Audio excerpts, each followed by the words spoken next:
Vitthala Sundara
Nanda Gopal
will be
गोविंदाय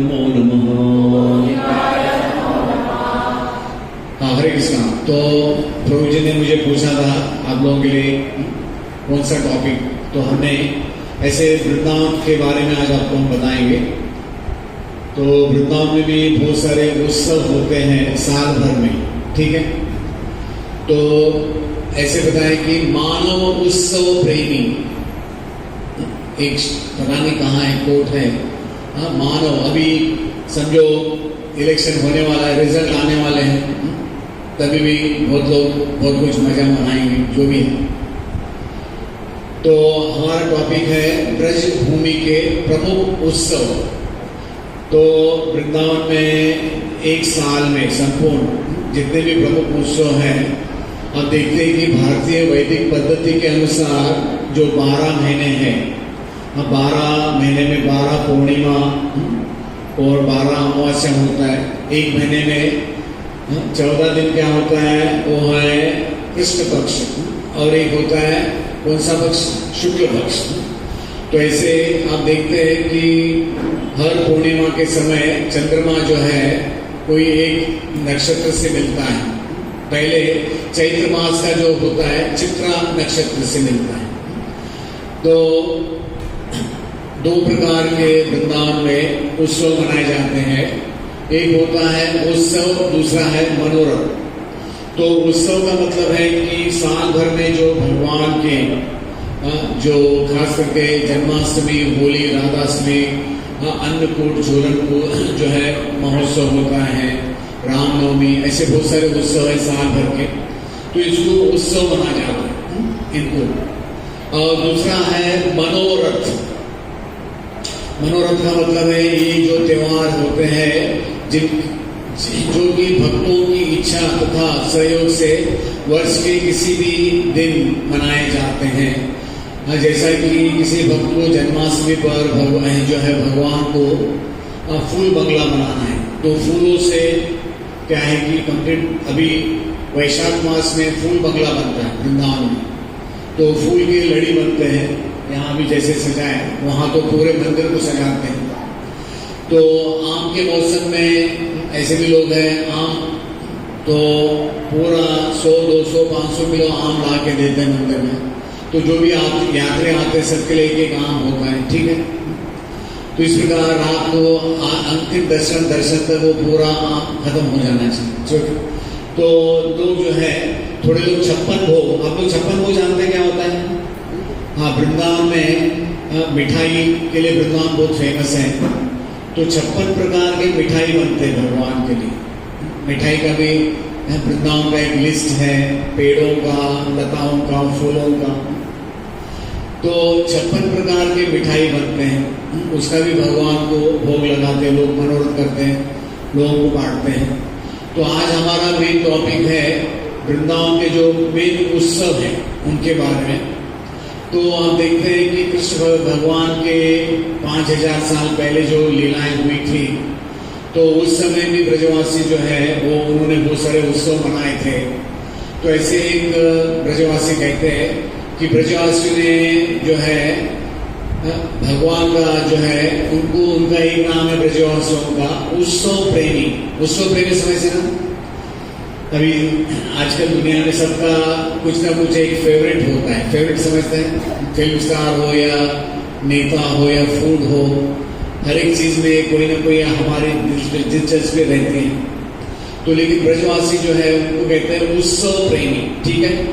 तो जब भी कृष्ण और बलराम ने अपनी पहली करवट जानते हैं, जो बच्चे जो है पहली बार अपना शरीर का पोजीशन बदलते हैं, ठीक है। नहीं तो ऐसे पहले 6 महीने तो ऐसे ही जैसे डाला वैसे ही पड़े रहते, ठीक है। उसके बाद में जमाई जानते, जमाई, हाँ। उसके बाद में है रेंगना। क्या होता है रेंगना? ये ब्रजभाषा में तो घुटने पर या पेट पर चलने लगते, उसको कहते हैं रेंगना। फिर उसके बाद में घुटने के बल चलने के बाद में अपने पैरों पर खड़े होने तक, यहाँ देख रहे। तो ब्रजवासियों ने क्या किया, सारे गोकुल के ब्रजवासियों ने इन शुभ अवसरों का मिलकर क्या उत्सव मनाया। तो आज भी गोकुल में एक जगह है, उसको कहते हैं छठी।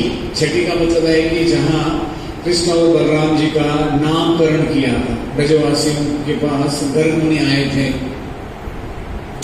तो अगर आप देखते हैं कि भारतीय संस्कृति में देखता है कि सनातन संस्कृति में एक समय था जब लोग साल भर 365 दिन, एक जगह नहीं पूरे भारतवर्ष में उत्सव मनाया करते थे। इन सारे उत्सवों के पीछे हमारे सांसारिक जीवन के बहुत राज है, अभिप्राय और गहरे कारण छिपे हुए हैं। सारे भारतवासी धर्मशास्त्रों के अनुसार ऋतु, मौसम, त्योहार और खेती के फसलों को बोने से लेकर कटाई में भी उत्सव के तौर पर विशेष उत्सव मनाया करते थे। हर एक परिस्थिति में कुछ न कुछ उत्सव मनाया जाता है। तो आज हम देखते हैं कि दुनिया में बहुत सारे डेज हो जाते हैं, इंटरनेशनल डेज जो भी है, नो मीट ईटिंग से लेके नो टोबैको, अल्कोहल जो भी है, ये चलो भौतिक जगत में भी लोग प्रयास कर रहे हैं। एक होता है शांति का दिन। तो हमारा जो कैलेंडर है वो है वैदिक कैलेंडर, उसको हम कहते हैं पंचांग। किसको मालूम है पंचांग का मतलब क्या होता है? हमारे शरीर के 5 अंग नहीं, पंचांग का मतलब क्या होता है कोई बता सकता है? हाँ, अंग्रेजों ने हमारा पूरा ब्रेन वॉश कर दिया वेस्टर्न एजुकेशन चालू करके। तो हमारे कैलेंडर में जनवरी फरवरी नेहरू ने डाला था। नेहरू का दिमाग पता नहीं सड़ गया था, क्या हो गया था। तो हमारे जो है एक साल के जो 12 महीने हैं वो है, हमारा नया साल चालू होता है चैत्र मास, ठीक है। चैत्र, वैशाख, ज्येष्ठ, आषाढ़, श्रावण, भाद्रपद, अश्विन, कार्तिक, मार्गशीर्ष, पौष, माघ, फाल्गुन। फिर पिछले साल अधिक मास था। इस साल ब्रिटिश कैलेंडर का और एक नाम है जॉर्जियन कैलेंडर। जॉर्जियन समझते हैं? चलो वो लोग जो भी कैलेंडर फॉलो करते हैं उसको कहते हैं जॉर्जियन कैलेंडर। उसके अनुसार क्रिसमस वो 25 दिसंबर को ही आएगा, न्यू ईयर 1 जनवरी को ही आएगा, और एक ईस्टर होता है। बस जो भी है उसमें कुछ देश काल, ऋतु, कुछ मौसम का कुछ लेना देना है नहीं, ठीक है। तो आप देखते हैं भारतीय सनातन दिग्दर्शिका के अनुसार वर्ष में 12 महीने होते हैं। एक महीने में 2 पक्ष होते हैं। पहला जो 15 दिन का जो ये होता है पक्ष होता है, फिर दूसरा शुक्ल पक्ष, एक कृष्ण पक्ष होता है। तो हर वर्ष का शुभारंभ चैत्र मास के शुरुआत से होता है, और हर तीसरे साल पुरुषोत्तम अधिक मास भी होता है, जिसमें 13 महीने, ऐसे कैलेंडर में 13 महीने नहीं होते, लेकिन ये जो चतुर्मास में 1 महीना अधिक हो जाता है, उसमें क्या होता है कि पुरुषोत्तम अधिक मास कहा जाता है। ये भी बहुत साइंटिफिक है, ठीक है।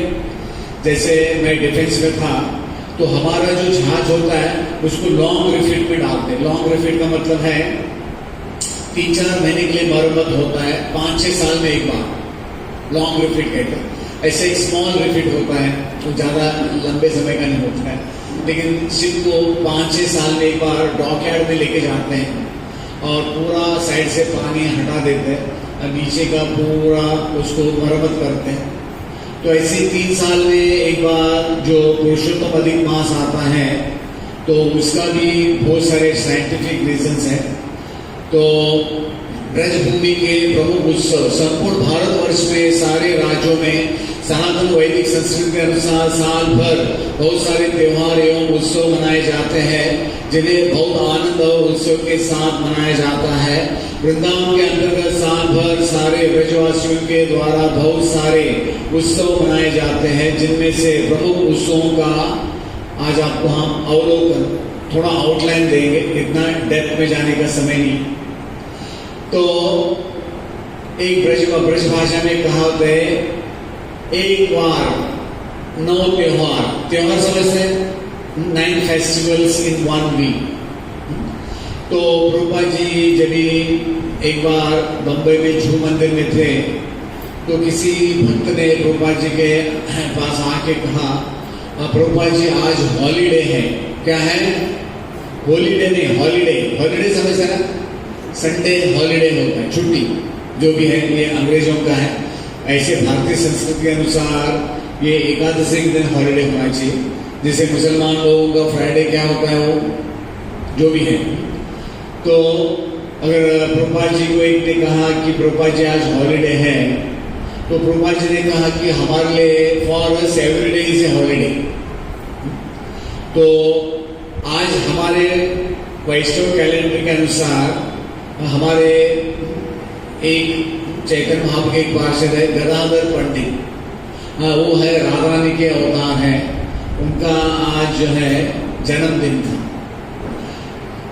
आप कभी वहां जाएंगे, वेटिकन सिटी एक कंट्री है, स्मॉल कंट्री, वहां पोप जो भी है वो रहता है, क्रिश्चियन जो उनका।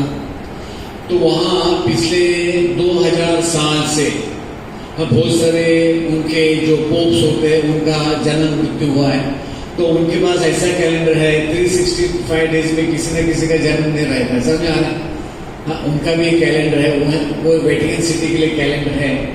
हाँ, किसी न किसी का जन्मदिन या कोई भी बहुत सारे सेंट्स हैं।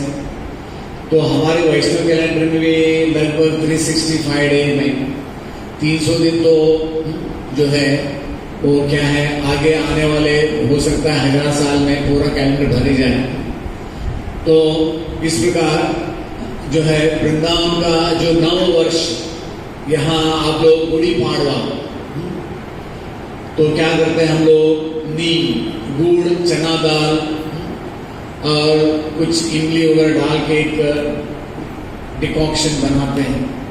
ऐसे कहते हैं कि उसको खाने से कोई साल भर बीमारी नहीं होती, स्पेशली स्किन डिसीज से लेकर।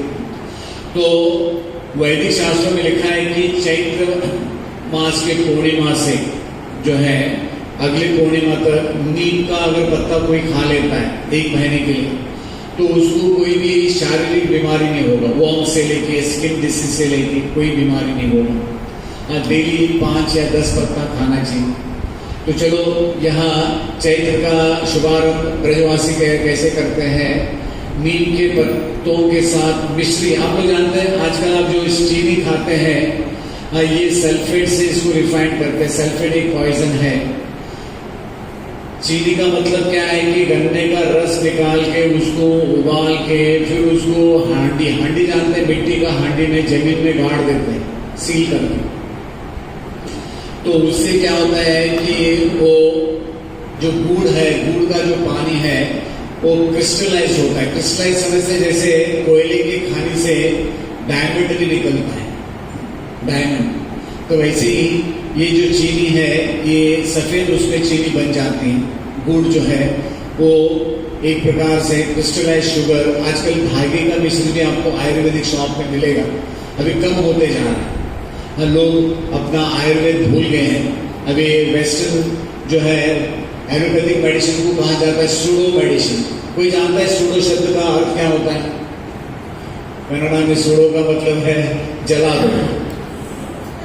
सूडो किसी को अंग्रेजी नहीं आता है, वैकल सूडो का मतलब है डुप्लीकेट जो भी।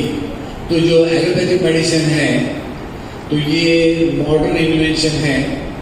तो ये पिछले 300 साल से चल रहा है। लेकिन पहले हम लोग, हमारे 18 प्रकार के ज्ञान है वैदिक शास्त्रों में, उसमें एक आयुर्वेद भी है।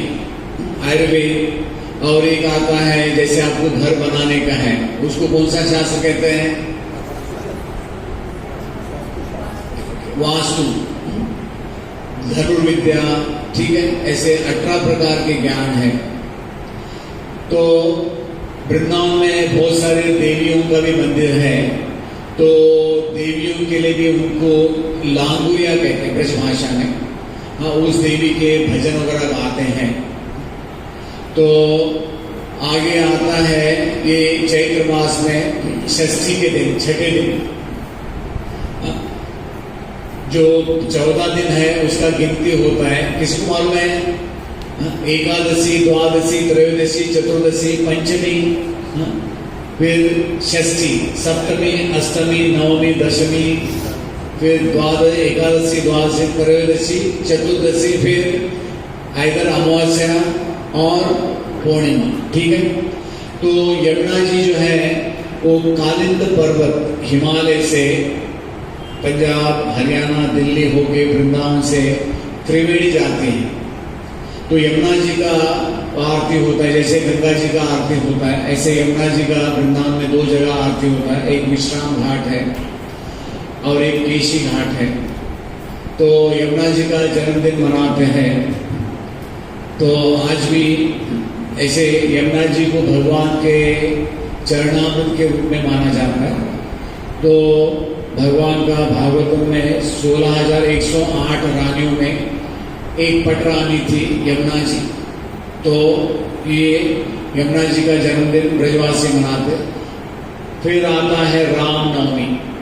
तो भगवान के 3 पूर्ण अवतार, यानी अंग्रेजी में कहते हैं परफेक्ट, यानी पूर्णतम। तो वृंदावन में भगवान के रामनवमी, नरसिंह चतुर्दशी भी मनाते हैं। तो राम भगवान, नरसिंह देव, कृष्ण भगवान, इनको यानी पूर्ण अवतार बताया जाता है। तो रामनवमी हमारा इस्कॉन का जो मंदिर है, तो हमारा 3 दिन का ब्रह्मोत्सव का प्रोग्राम होता है। तो अगले साल हमारे जो कृष्ण बलराम जी हैं वो 50 साल के हो जाएंगे नेक्स्ट ईयर, लेकिन वो दिखने में 12 साल के लगते हैं। अभी आपको कभी आप वृंदावन जाएंगे तो आप देखेंगे तो हमारे जो कृष्ण बलराम जी है केवल दिखने में 12 साल के लगते हैं। तो रामनवमी का हमारे मंदिर में बड़ा महोत्सव होता है। फिर हनुमान जी, तो हनुमान जी भगवान के अनन्य भक्त हैं। तो हनुमान जी भी वृंदावन के दिक्पाल यानी सिक्योरिटी। तो हनुमान जी के वृंदावन में भी बहुत सारे मंदिर हैं। तो हनुमान जी के राम के अनन्य भक्त हैं। अनन्य भक्त का मतलब है राम के अलावा दूसरे किसी का भक्ति नहीं।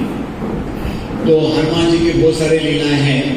एक ऐसी कथा आती है, नारद मुनि आप लोग जानते, वो थोड़ा कंफ्यूज कर देते कभी कभी।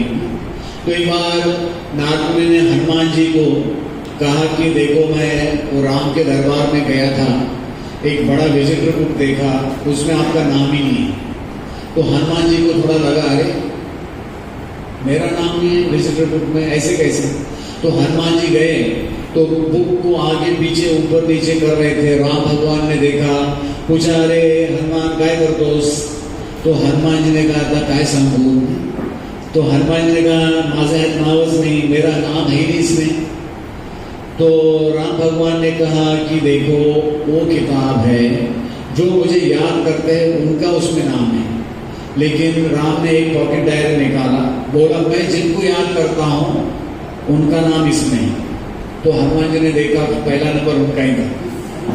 तो ऐसे बताते हैं हमारा आचार्य कि don't try to see the God, सर्व में सच्चे वे, कि भगवान आके आपको देखे।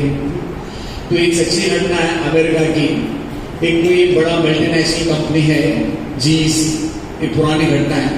एक बार वो मालिक के मन में एक ऐसे विचार आया कि वो उसने कहा अरे देखा रिकॉर्ड कितने लोग काम कर रहे फैक्ट्री में, उनका थोड़ा मैं देखना चाहता हूँ। वो दो दिन से रिकॉर्ड देख रहे थे, 4-5 हजार वर्कर्स। तो उसने एक व्यक्ति को देखा, उसका 30 ईयर्स में उसका एकदम गुड रिकॉर्ड है, कोई बुरा ये नहीं। तो उसने कंपनी के सीईओ को कहा कि मुझे इस व्यक्ति को अभी तुरंत मिलना है। तो बड़ा फैक्ट्री था, बड़ा एरिया था। तो वहाँ गए, उन्होंने जाके उसको शेक हैंड किया, गले लगाए, बोला I am proud of you. चलो ये भौतिक जगत की घटना है। तो हमें भी ऐसी भक्ति करनी चाहिए कि भगवान खुद हमें देखने आए, हमें भगवान को देखने की जरूरत नहीं। तो दक्षिण भारत में एक राजा थे कुलशेखर अलवार। तो ये डेली 2 घंटा रामायण सुनते थे। तो हनुमान जी आप देखते हैं कि बिल्कुल भगवान के लीला में मस्त। तो हनुमान जी उनको कहते हैं अनन्य भक्ति के बारे में भी गीता में आता है, अनन्य चिंतयतो माम ये जना परिउपासते। तो आगे अभी परसों आने वाला है अक्षय तृतीया। अभी अक्षय का मतलब है, आप लोगों ने अक्षय कुमार का नाम सुना होगा, एक रावण का भी लड़का था, कोई बड़ी बात नहीं। तो अक्षय का मतलब है जिसका नाश नहीं होता। तो अक्षय क्या है, हम जो भक्ति करते हैं वही अक्षय है, बाकी सब क्षय। एक बीमारी में है क्षय रोग, जानते हैं आप लोग? हाँ, एक बीमारी है जिसमें नाक गल जाता है, हाथ के पैर के उंगली गल जाते हैं। कौन सी बीमारी कहते हैं उसको?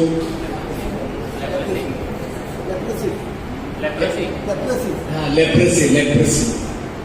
हाँ, वो राजनाथ महाराज एक बार गलती से हरिद्वार में वो लेपर्स के कॉलोनी में चले गए, तो लेपर्स लोगों ने उनको घेर लिया। हाँ, एक अभी आजकल ये बीमारी नहीं है, एक जमाने में मैंने बचपन में देखा है। तो अक्षय तृतीया का होता है वैशाख के शुक्ल के तीसरे दिन को अक्षय तृतीया मनाया जाता है। तो जितने भी मंदिरों में विग्रह है भगवान के, उनको चंदन का लेप लगाते हैं भगवान को 21 दिनों के लिए। तुलसी को और शालिग्राम को जलदान 21 दिन के लिए जल कुंभ, ऊपर एक जो है तुलसी के ऊपर एक मटके में छेद करके तुलसी को 21 दिन के लिए तुलसी को भी पानी दिया जाता है। फिर आगे आएगा जो है वो है वैशाख मास के शुक्ल के 14वें 14th डे पूर्णिमा।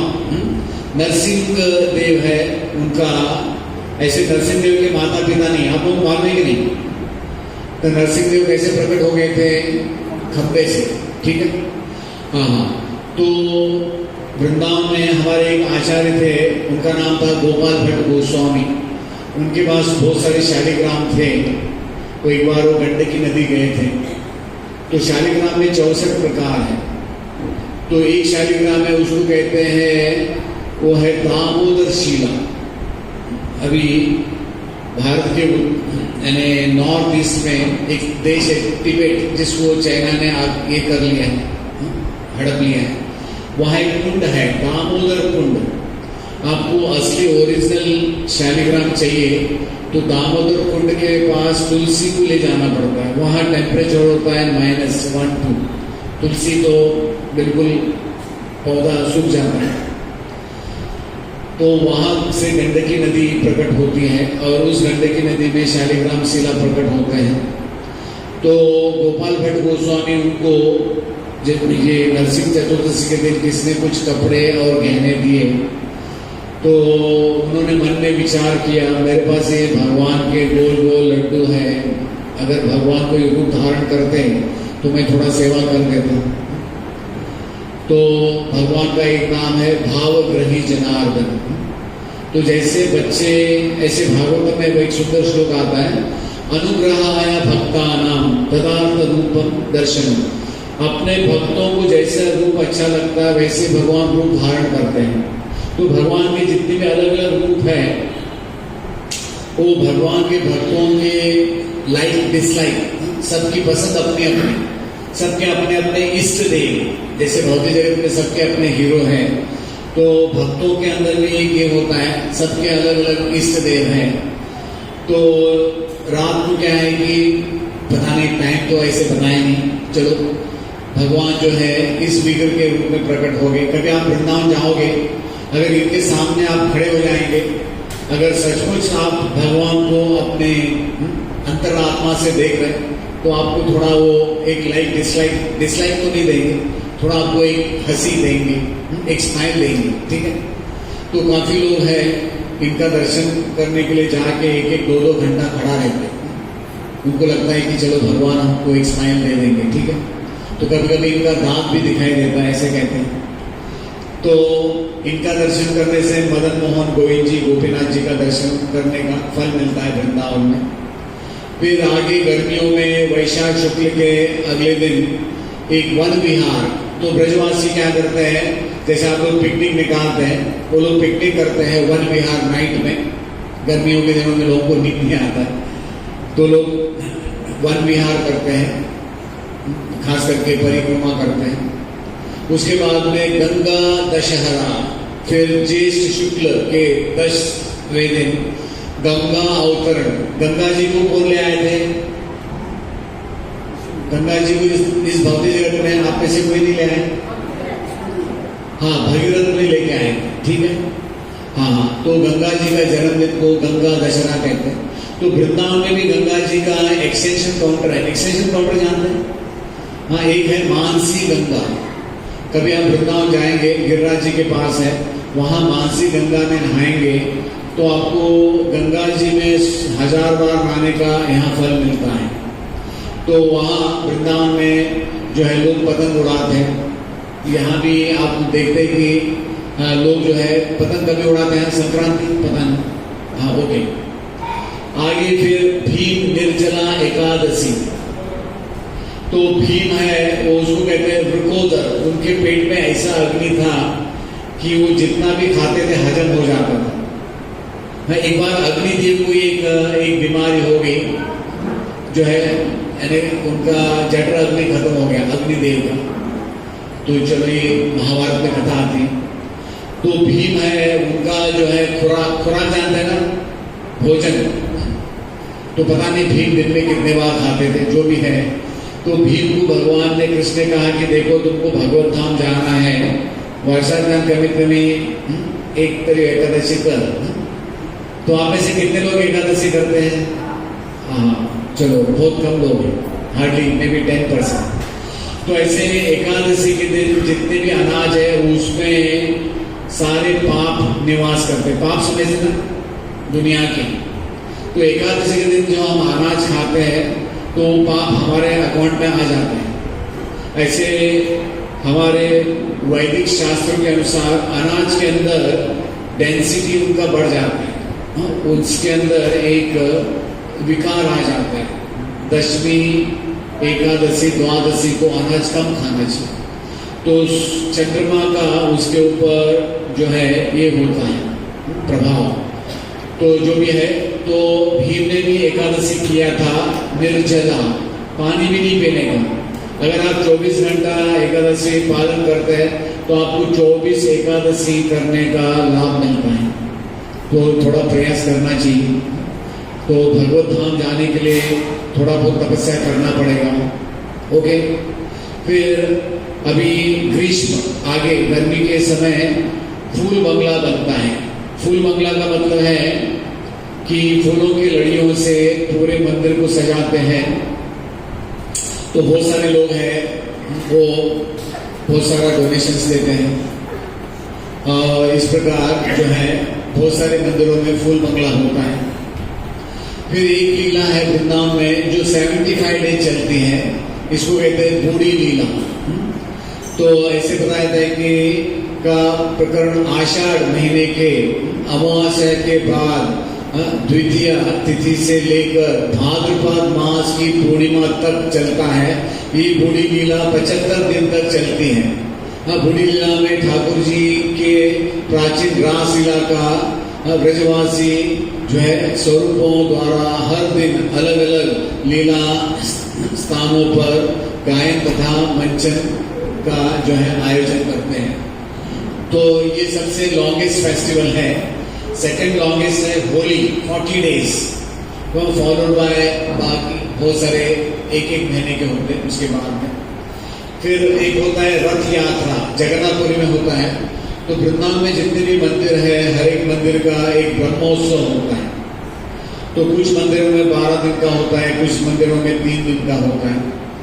तो हर एक, पहले जमाने में हर एक मंदिर में एक रथ होता था, आज भी है कुछ मंदिरों में। आप कभी उड़पी जाएंगे तो वहाँ उड़पी में भी उड़पी कृष्ण का एक रथ है और कुछ एक उनका कुछ रथोत्सव होता है, उस समय भगवान को बिठाते हैं।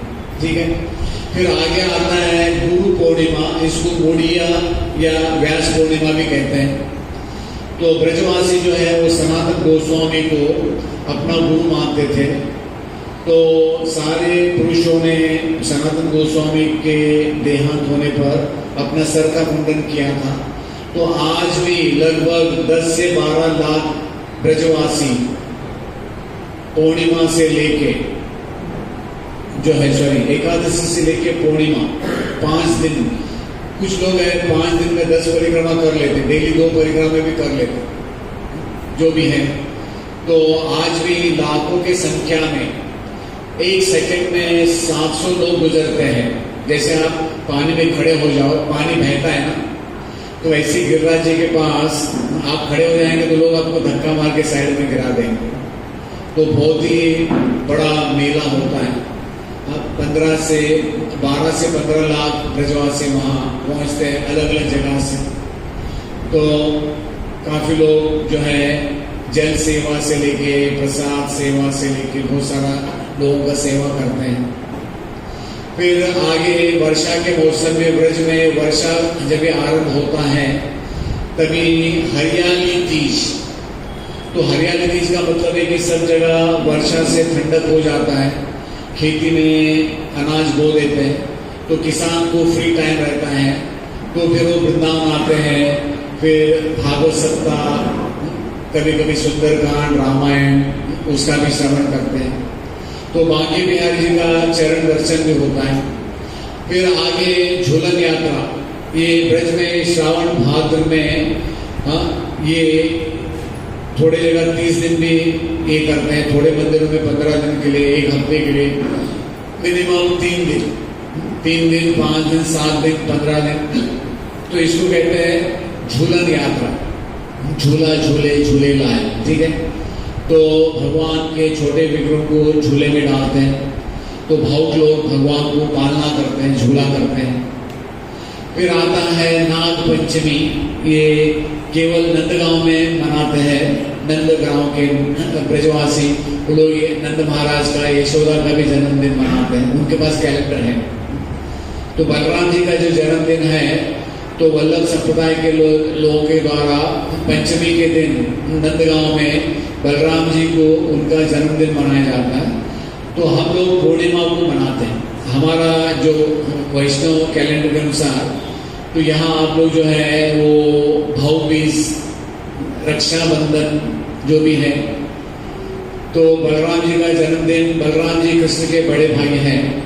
तो शास्त्रों में उल्लेख आता है कि बलराम जी का जन्म हुआ था ऐसे 19वें अवतार में, कृष्ण और बलराम जी आए थे। तो उनका अवतार हुआ था इस पृथ्वी का बोझ है उसको कम करने के लिए। तो बलराम जी ने कोई युद्ध में भाग नहीं लिया, वो तीर्थ यात्रा पर चले गए। फिर आता है श्री कृष्ण जन्माष्टमी। तो जितने भी मंदिर है सारे मंदिरों में जन्माष्टमी बहुत धूमधाम से मनाया जाता है। तो रात को 10 बजे से 12 बजे तक जो है अभिषेक, फिर महाआरती, यात्रियों के लिए प्रसाद का व्यवस्था होता है। तो काफी संख्या में लोग आते हैं, ठीक है। फिर नंदोत्सव, नंदोत्सव का मतलब है नंद घर आनंद भयो जय कन्हैया लाल की, हाथी देनी घोड़ा देनी। तो नंद महाराज, उनको बताया जाता है कि जब ये 80 साल के नंद महाराज इतने बूढ़े हो गए थे तभी उनके यहाँ कृष्ण का जन्म हुआ था। तो गोकुल में सब लोग बड़े प्रसन्न थे। तो आज भी वृंदावन में आप देखते हैं कि नंदोत्सव के समय सारे मंदिरों में लोगों के लिए बड़ा बड़ा भंडारा होता है। बड़े बड़े धनी लोग जो हैं वो प्रसाद खिलाते हैं। और फिर उसके बाद में एक होता है दही हंडी महोत्सव, ऐसे बम्बई में गोविंदा कहते हैं इसको। आज भी होता है गली गलियों में, वो बड़े बड़े बिल्डिंग से नीचे मटके में ऐसे वो कैश प्राइस होता है। लेकिन वृंदावन में पहले दही रखते हैं, फिर मक्खन रखते हैं, फिर शहद रखते हैं, 3 कॉम्पिटिशन होता है। तो ये महाराष्ट्र में या वृंदावन में आज भी मनाते हैं थोड़े मंदिरों में। तो क्योंकि भगवान जो है वो मक्खन बहुत चुराते थे, भगवान को मक्खन प्रिय है। तो आगे आता है बलराम जी का और एक जन्मदिन मनाया जाता है, वो है बलदेव छठ। ये भाद्रपद के राधाष्टमी के 2 दिन पहले बलराम जी का और ललिता ने राधा रानी की सखी हैं, जो राधा रानी से 2 दिन पहले उनका जन्म उत्सव मनाया जाता है। तो बलराम जी ने वज्रनाभ में 4 विग्रह बनाए थे, वो है गोकुल में बलदेव, मथुरा में केशव देव, वृंदावन में गोविंद देव, गोवर्धन में हरिदेव। फिर राधाष्टमी, तो ये जो है राधाष्टमी का उत्सव वृंदावन में ऐसे हर मंदिर में मनाया जाता है, लेकिन दो जगह इसका ज्यादा प्रोमिनेंस है, बरसाना और रावल। तो ब्रज गोपियों में एक कहावत है, जन्म हो तो बरसाने में, ब्याह हो तो जाव में। जावट एक गांव था जावट, जहां सारे गोपियों का जो है विवाह हुआ था उसी गांव में। तो राधा रानी जो है वो भगवान की सबसे बड़ी भक्त है। तो राधा रानी के अनुरोध करने पर भगवान हमें हो सकता है उनके लीला में प्रवेश दे सकते हैं। तो सारे ब्रजवासी राधा रानी को ज्यादा मानते हैं। कन्हैया को कहते हैं ये थोड़ा वो अपनी ब्रज भाषा में कभी कभी कन्हैया को कहते हैं टेढ़ा है, टेढ़ा समझ सकते, हाँ इसकी चाल टेढ़ी, खुद टेढ़ा, इसके सब काम टेढ़े। लेकिन राधा रानी को कोई ऐसे ये नहीं करता है, उनका कोई अवहेलना नहीं करता है। तो ये 8 सखियां हैं। राधाष्टमी के बाद में पहले ललिता जी का जन्मदिन का मनाया जाता है, बाद में 7 गोपियों का जन्मदिन है। ये है ललिता जी, ये है सुदेवी, उसके बाद में ये है रंग देवी, फिर उसके बाद में आते हैं तुंग विद्या, फिर आते हैं इंदुलेखा, फिर आता है चंपकलता, और एक सखी है जो राधा रानी के बगल में खड़े रहती है, वो है विशाखा सखी। इनका भी जन्मदिन है, वो राधाष्टमी के दिन ही सेम टाइम हुआ था, दोनों का एक ही दिन का जन्म है। तो ये 8 सखियां हैं राधा रानी के। हर एक सखी के 8 सखी होते हैं। ऐसे उनका एक ग्रुप को यूथ, अंग्रेजी यूथ नहीं, ये संस्कृत में यूथ कहते हैं, यानी एक फॉर्मेशन होता है उसको यूथ कहते हैं। तो ये है चित्रा सखी, ऐसे 8 सखियां हैं। फिर वृंदावन में एक फेस्टिवल होता है गोपियों के लिए। तो आप देखते हैं कि ब्रज की गोपियां कृष्ण भगवान के प्रकट लीला के समय वो लोग सुबह ब्रह्म मुहूर्त में क्या करते थे, जो दही लगाया जाता था उस दही का मक्खन बनाते थे ब्रह्म मुहूर्त में। तो जैसे सूर्योदय होता था वो लोग जाके गौशाला में गाय का गोबर इकट्ठा करके उसको ये करते थे, उसका कंडा कहते हैं, नहीं तो उसको उपले, ब्रज भाषा में उपला कहते हैं, जो है पैटिस, काउ डंग पैटिस। तो गाय के गोबर को एंटीसेप्टिक कहा जाता है। गाय के गोबर में लक्ष्मी का निवास होता है, किसका, लक्ष्मी देवी। हाँ, गोमूत्र में जो है वो है गंगा जी का निवास होता है। तो गाय के दूध में किसका निवास होता है, थोड़ा आपका आईक्यू देखते हैं। गाय के दूध में अभी आपका आधा जिंदगी तो खत्म हो गया, भारत के वासी आप लोग, आपका भारत में जन्म हुआ है, don't take it other way. तो आप लोगों को थोड़ा बहुत मालूम होना चाहिए। गाय, आप कितने लोग गाय का दूध पीते हैं, हाथ ऊपर। हे भगवान, एक जर्सी गाय क्या देसी गाय, A2 और A1। आपका भी मजाक उड़ाने नहीं आना, वो थोड़ा मुझे भी फैक्ट मालूम होना चाहिए। हाँ, तो जो देसी गाय है जिसके पीछे हम्प होता है, उसको एक नाड़ी होती है, उससे वो सूर्य प्रकाश से लिक्विड गोल्ड आता है। जो प्योर घी होता है वो पीला होता है। वो घी में ऐसे बताते हैं कि 100 रुपए के घी में 18 रुपए का तो उसमें गोल्ड होता है। आजकल तो गोल्ड का नाम सुनते ही कहां से धुआं आ जाएगा, आपका फ्यूज उड़ जाएगा। तो चलो, किसी को याद नहीं आ रहा है गाय के दूध में किसका निवास होता है। हे भगवान, मुझे गोवा छोड़ के भागना पड़ेगा। गाय के दूध में सरस्वती विद्या देवी, सरस्वती मंदिर है इधर। हाँ, चलो जाके सरस्वती से माफी मांग लो, क्योंकि अभी आप लोगों ने गाय को छोड़ दिया। सब गाय जो है अनाथ होके घूम रही है ना, कोई उसको कसाई लेके जा रहा है। तो गाय सबकी माता है, गाओ विश्वस्य मातरम, ठीक है, हमारे लिए सारे देवताओं से लेके 14 जगत की माता है। तो हो सके आपको कहीं गाय दिखाई दे, उसको थोड़ा बहुत सेवा करना चाहिए। तो अभी हम लोगों की इतनी प्रगति या दुर्गति पता नहीं, जो भी है, तो हमने गाय को ही छोड़ दिया है। हाँ, तो इसको कहते हैं सांझी लीला। तो गाय के जो कंडे बना के सुखाते हैं, फिर उसको ऊपर से एक लेप लगा देते हैं, कितना भी बारिश गिरे पानी अंदर नहीं जाता। फिर उसको अलग अलग कलाकृति से सजाते हैं, फूलों से, रंगोली से। तो इसको एक 15 दिन की लीला होती है, एक पितृपक्ष में, इसको कहते हैं सांझी लीला। फिर आता है नवरात्रि। ये राम की नवरात्रि ऐसे शास्त्रों के अनुसार। आजकल लोगों ने दुर्गा का नवरात्र, ये डांडिया, पता नहीं सर में मारना चाहिए डांडिया, तो जो भी है ये आजकल मॉडर्न जो है कंकॉक्शन है। तो शास्त्रों में कहीं बताया नहीं कि नवरात्र को डांडिया करना चाहिए, वो भी रात को। तो जो भी है, तो लोग जो है अश्विन शुक्ल के 1 से 9 तक नवरात्र मनाते हैं। फिर विजयदशमी, रावण का जो है क्या है, वध।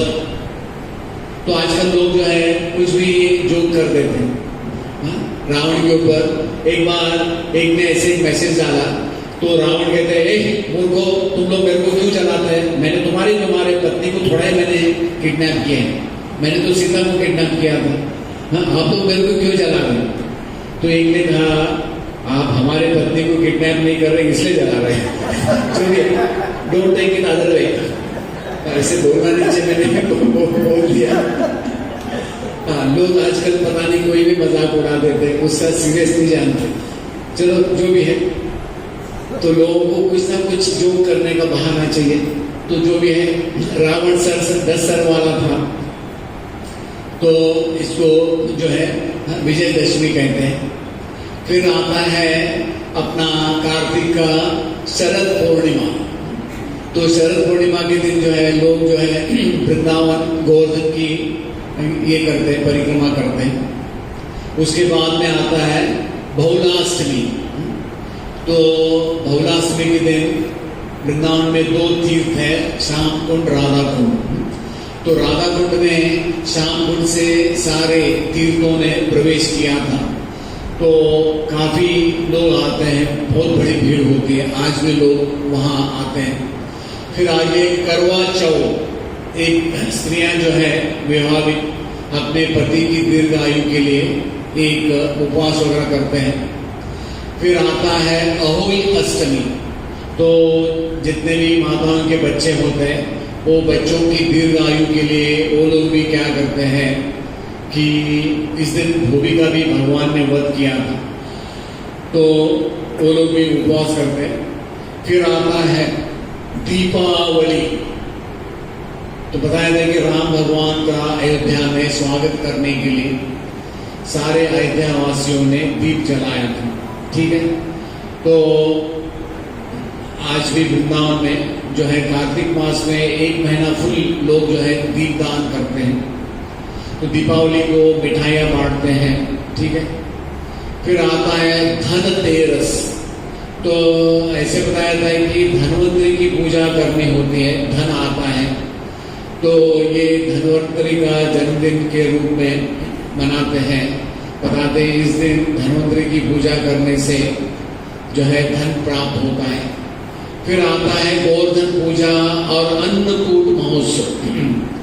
तो कृष्ण भगवान ने इंद्र का पूजा जो है कैंसिल करके गिरिराज जी का पूजा करवाया था। तो गिरिराज जी ने कहा था कि और खिलाओ। तो ब्रजवासी, आज भी ब्रजवासी लोग गोबर का गिरिराज जी बनाते हैं घरों में, आंगन में। तो इस्कॉन में तो रिकॉर्ड होता है, एक कभी कभी वो बताते कि 1000, 200, 500 जितना भी है। तो आप कभी भी अन्नकूट महोत्सव है तो इस्कॉन के मंदिर जा सकते हैं, वहाँ आपके लिए फुल प्रसाद मिलेगा, ये गोवर्धन का अन्नकूट का। फिर आता है यम द्वितीया। ये है जैसे आप लोग भाऊबीज मनाते हैं, ये बताया था कि यमुना जी में भाई बहन एक साथ स्नान करेंगे तो उनको यमराज जी यमलोक में जो है ये नहीं देंगे, क्या है, दंडित नहीं करेंगे। फिर गोपाष्टमी। तो जब भी कृष्ण भगवान 6 साल के हो गए, कौमार से पौगंध उन्होंने हट किया कि आज से मुझे गाय को चराना है। तो ये कभी आपको अगली बार कभी बताएंगे। गोपाष्टमी बहुत ही स्पेशल ओकेजन होता है। तो भगवान ने गौचरण आरंभ किया था। फिर आता है अक्षय नवमी। तो अक्षय नवमी जो है, ये जो है ब्रजवासी लोग कार्तिक के आखिरी 5 दिन ये वृंदावन की परिक्रमा करते हैं, मथुरा वृंदावन की परिक्रमा करते हैं। आज भी ये पुराने जमाने से चलता आ रहा है। फिर आता है कंस वध मेला। कंस को भी कृष्ण और बलराम जी, ऐसे तो कृष्ण ने मारा था, तो आज भी वहाँ मथुरा में 24 ब्राह्मण है, दुबे 24। शास्त्रों में बताया था कि जिसको एक ग्रंथ मालूम है उसको शर्मा जी कहते हैं, जिसको 2 ग्रंथ है उसको कहते हैं दुबे, जिसको 3 शास्त्रों का ज्ञान है त्रिवेदी, जिसको 4 शास्त्रों का ज्ञान है उसको कहते हैं चतुर्वेदी। और जो बम्बई में रहते हैं, जिनको रेलवे का स्केड्यूल मालूम रहता है, उनको कहते हैं पंचम वेदी। वो तुरंत 1 से 5 नंबर प्लेटफॉर्म में पहुंच सकते हैं अपना सीट पकड़ने के लिए। चलो जो भी है, तो आज भी वो लोग एक कंस का एक पुतला बना के अपना पूरा पसीना निकालते हैं। जो भी है, ये है कंस वध मेला। फिर भीष्म पंचक। हाँ, भीष्म देव जो है उन्होंने धर्मराज को, युधिष्ठिर को राज शासन करना कैसा है 5 दिन के लिए उन्होंने उनको ज्ञान दिया था। तो भीष्म देव ने पंच गव्य, गाय के 5 चीज है, गोमूत्र, गाय का गोबर, फिर दूध, दही, घी, इनको पंच गव्य कहते हैं। पंचामृत भी, पंचामृत में आता है हनी, ठीक है। तो इस प्रकार ये भीष्म पंचक लोग 5 दिन उपवास करते हैं। फिर आता है आखिरी दिन तुलसी शालिग्राम विवाह। ये है पूर्णिमा के दिन होता है। फिर कार्तिक स्नान होता है। काफी लोग गंगा जी में, यमुना जी में, अन्य कुंडों में नहाते हैं। कार्तिक के बाद में अगला महीना आता है, उसको कहते हैं कात्यायनी व्रत। तो जिन गोपियों को कृष्ण के साथ विवाह या कृष्ण पति के रूप में चाहिए था, तो उन्होंने कात्यायनी व्रत किया था। 1 महीने के लिए खिचड़ी खाया था, केवल खिचड़ी, एक टाइम, उसको कहते हैं हविष्य अन्न। तो उन्होंने कात्यायनी महामाये महायोगेश्वरी नंद गोपसुतम देवी पतिम मे गुरुते नमः। तो उन्होंने कात्यायनी से कहा था कि मला हा नवरा पाहिजे। जैसे द्रौपदी ने एक बार शिवजी के मंदिर में जाके 5 बार कहा, शिवजी ने कहा बस कर बस कर। तो द्रौपदी को 5 पति क्यों मिले? क्योंकि उसने 5 बार बोला था। चलो जो भी है, यहाँ गोपियों ने कात्यायनी से प्रार्थना किया था। तो ये है महालक्ष्मी जी। हाँ, आपने कभी महालक्ष्मी को ऐसे, यानी ये कौन सा मुद्रा है? आप लोग मुद्रा जानते हैं। मुद्रा क्या है मालूम है आपको? हाँ, मुद्रा यानी एक सोने का सिक्का, उसको भी मुद्रा कहते हैं। और हमारे योग में बहुत सारे अलग अलग मुद्रा है। हाँ, ये मुद्रा है प्रणाम मुद्रा। कौन सा मुद्रा है? हाँ, आप कोल्हापुर जाओ, सोलापुर जाओ, महालक्ष्मी ऐसे नहीं मिलेगी। तो वृंदावन में एंट्री पास के लिए महालक्ष्मी जी खड़ी है उधर। हमारा नंबर तो, हम तो महालक्ष्मी को बाईपास नहीं कर सकते। तो महालक्ष्मी 5,500 साल से वृंदावन में प्रवेश करने के लिए वहाँ इंतजार कर रहे। पौष मास दिसंबर में एक महालक्ष्मी का मेला होता है 1 महीने का, जैसे आपका जतरा होता है ना यहाँ गोवा में, ऐसे। फिर आगे आता है बिहार पंचमी, शुक्ल के 5वें दिन वृंदावन में। ये बांके बिहारी राधा कृष्ण का एक स्वरूप है, ठीक है। थोड़ा भी फास्ट फॉरवर्ड करते हैं। मकर संक्रांति, ठीक है। तो उत्तरायण में भगवान सूर्य नारायण प्रवेश करते हैं। फिर माघ मास का स्नान होता है, ये भी वृंदावन में। फिर वसंत पंचमी, ये वसंत पंचमी के दिन से होली चालू हो जाता है। तो होली में भी बहुत प्रकार है। एक होता है गुलाल का, फिर एक होता है गीले पानी से, एक होता है फूल के पंखुड़ियों का, एक होता है लड्डू का होली, लड्डू फेंकते हैं। तो इस प्रकार ये होली जो है ये मार्च शुक्ल 5 से लेके अगले पूर्णिमा तक होता है। ये फुलेरा दूज का मतलब है कि भगवान को फूल के पकड़ों से पुष्पाभिषेक करते, फ्लावर यानी पेटल्स डालते, पुष्पाभिषेक होता है। फिर आता है शिवरात्रि 14। तो शिवजी जो है वसंत के समय शिवरात्रि शिवजी को पानी डालते हैं यमुना जी का। तो शिवजी भी जो है वृंदावन में गोपी बने थे।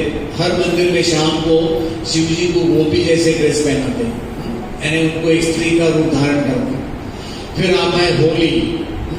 तो होली का मतलब है कि हमारे अंदर एक दूसरों के प्रति जो प्रेम है उसका आदान प्रदान करना। तो अभी आजकल इसका थोड़ा यानी रियलिटी लोग नहीं जानते। फिर होता है केवल एक्सक्लूसिव भगवान के लिए नौका विहार। अभी आज मैं आ रहा था, एक कोई क्रूज चल रहा था, एक छोटा बोट में लोग गोवा आते हैं घूमने के लिए क्रूज, लेकिन भगवान जो यमुना जी में वो यमुना विहार करते थे। फिर बलराम जी का एक हर महीने में पूर्णिमा को दाऊ जी का मेला होता है, ऐसे राराने का एक मेला होता है। एक सोमवती अमावस्या, जिस दिन सोमवार को अमावस्या होती है, तो वृंदावन में एक भांडेर वन है, वहाँ एक कुएं का पानी बिल्कुल सफेद हो जाता है। एक रारानी का मंदिर है, तो वहाँ भी पूर्णिमा को मेला होता है, काफी लोग जाते हैं रारानी का दर्शन करने में। फिर पुरुषोत्तम अधिक मास, ये एक महीना लोग दंडवती परिक्रमा करते हैं। सूरज का कितना भी गर्मी हो, सूरज को भी शर्म आएगी, लोग सूरज को केयर नहीं करते। तो पुरुषोत्तम अधिक मास में लोग आते हैं 3 साल में एक बार। तो वृंदावन में कुंभ मेला वृंदावन से चालू होता है। तो हर 3 साल में प्रयाग, फिर हरिद्वार, नासिक और मध्य प्रदेश में कौन सा जगह है किसको मालूम है? उज्जैन। हाँ, तो यहाँ कुंभ होता है, अर्ध कुंभ, पूर्ण कुंभ। तो वृंदावन से कुंभ का आरंभ होता है हर 12 साल में। तो इस प्रकार आज आपको हमने यानी वृंदावन के जो प्रमुख उत्सव है जो मनाते हैं, ऐसे तो बहुत सारे उत्सव हैं, तो आपको हमने उसका एक ओवरव्यू दिया। किसी को इसके बारे में कोई जिज्ञासा?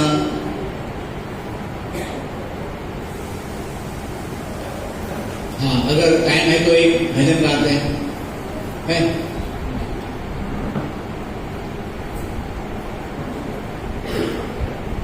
हाँ, इस मृदंग कोई है बजाने वाला?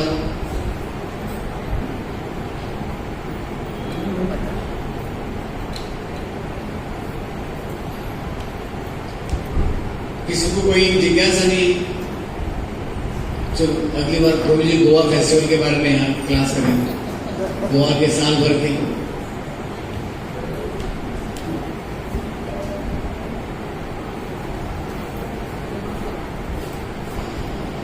मधुराधिपतेरखिलं मधुरं मधुराधिपतेरखिलं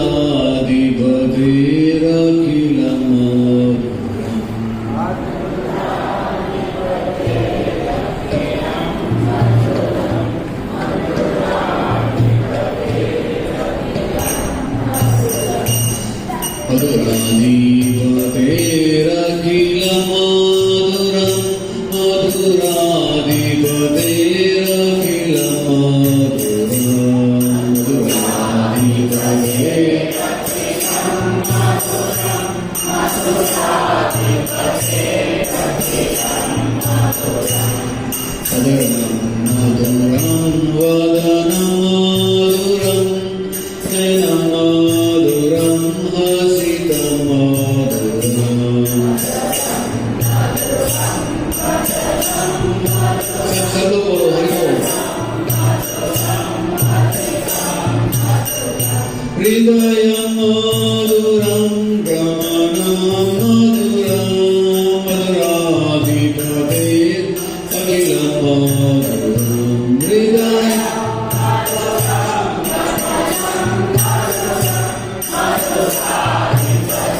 चरित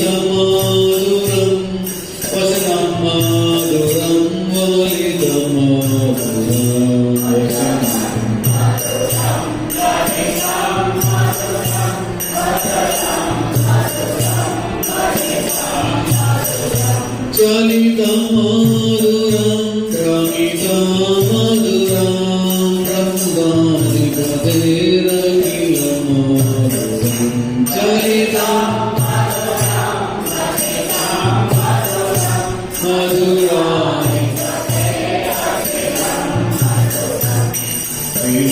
मधुरो रेणुर्मधुरं फणिर्मधुरपादो मधुरम्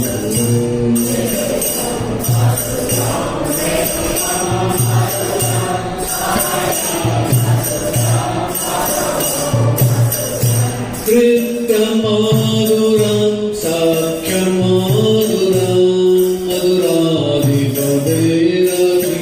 मधुरम्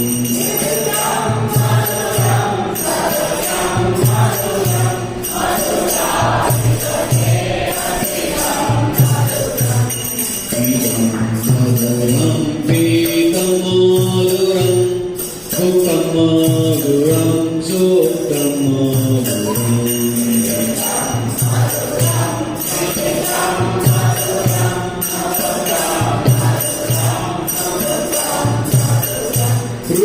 रूपमधुरं तिलकमधुरं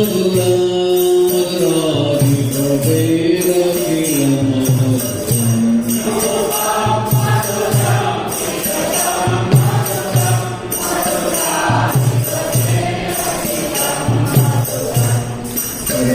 मधुरं करणमधुरं कर्णमधुरं रमणमधुरम्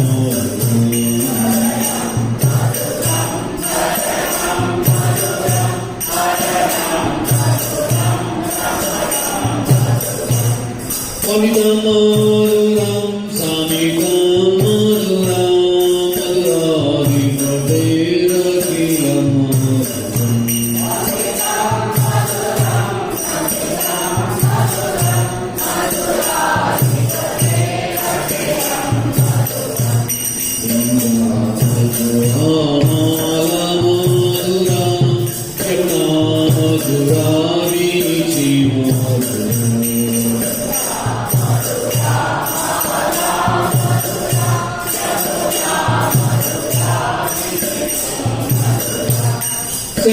चलमधुरं कलमधुरं मधुराधिपतेरखिलं मधुरम्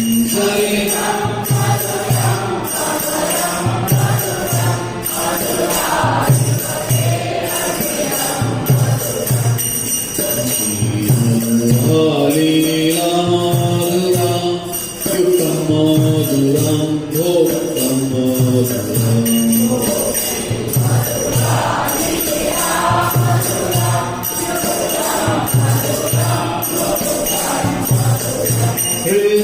कृष्णमधुरं श्रेष्ठमधुरं मधुराधिपतेरखिलं मधुरम्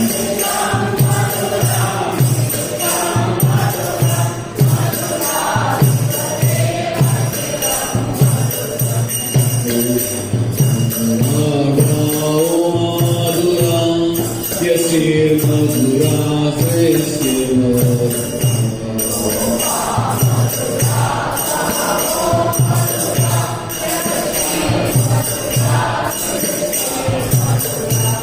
चलितमधुरं चलितमधुरं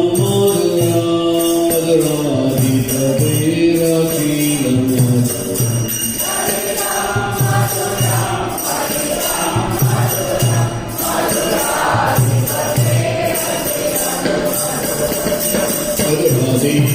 मधुराधिपतेरखिलं मधुरं मधुराधिपतेरखिलं मधुरम्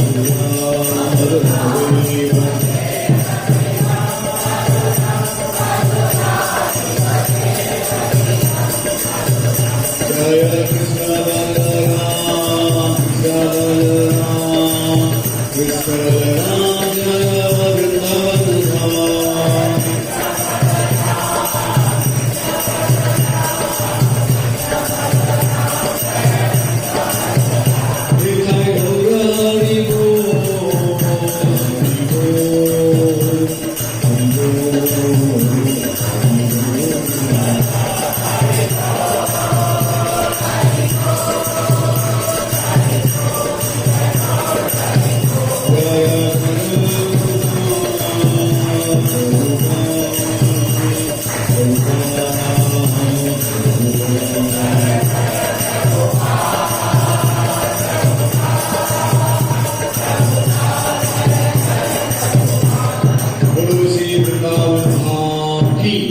प्रभुपाद की।